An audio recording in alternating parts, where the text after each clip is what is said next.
এই পর্যায়ে আপনার স্ত্রীকে আমরা বলবো কান বন্ধ রাখতে, কারণ একটা প্রশ্ন করবো আপনাকে, কারণ আপনি এত ফিলিং, তারপরে চিঠি লেখা, এত কিছু বললেন, এই প্রশ্নটা আমি আপনাকে না করে থাকতেই পারছি।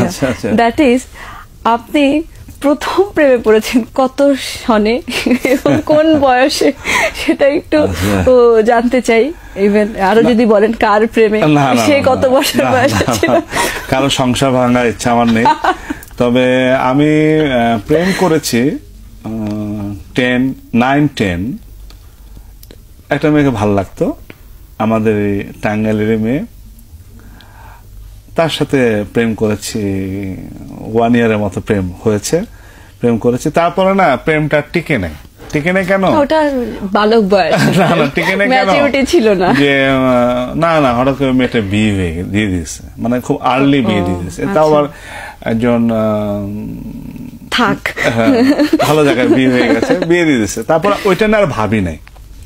কিন্তু স্কুলে বা কলেজ লাইফে যে ফিল্ডিং যে মেরেছি, মেয়েদের সাথে দুষ্টামি করেছি, ফ্রেন্ডশিপ হয়েছে, কিন্তু সিরিয়াস কোনো পর্যায়ে যায়নি যে এই শুনো আমি তোমার ছাড়া বাঁচবো না, আমি তোমাকে ভালোবাসি, জানো কাল ঘুম হয় নাই সারা, এটা এই ধরনের না, এই ধরনের ল্যাঙ্গুয়েজ ইউজ করে নাই। খালি এটা বলছি তোমাকে ভালো লাগে, তোমাকে ভালোবাসি, বাস। এছাড়া বেশি কিছু বলতে পারিনি। ভাষাও কম জানতাম, লেখাও কম জানতাম, তো এর মধ্যে দুটা মিলিয়ে তোমাকে ভালো লাগে, তোমাকে ভালোবাসে, বাস এইটুকু কমন। আপনি যখন বিয়ে করলেন তখন কি আপনি অলরেডি চিত্রনায়ক মান্না হয়ে গেছেন না তারপরে? না, বিয়ে তো পরে করেছি। আচ্ছা। ফিল্মে আমি যাকে বিয়ে করেছি সেটা অ্যাফেয়ার্স। আচ্ছা, ওই যে তোমাকে ভালো লাগে, তোমাকে ভালোবাসে, এটাই একদম স্ট্রেট বলছিলাম। আচ্ছা, শুনেন, আপনাকে আমার ভালো লাগে, আপনাকে আমি ভালোবাসি। তখন সে আমার দিকে তাকিয়ে সে ফিল করেছে, এখন বলে 3rd ক্লাস ছেলে, এটা কি বলে এভাবে?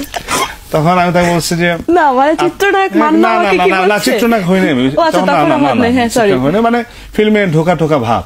তো তখন আমি বললাম আপনাকে ভালো লাগে, ভালোবাসি। তাকে চলে গেছে। আমি শুনেন আপনি কি করেন?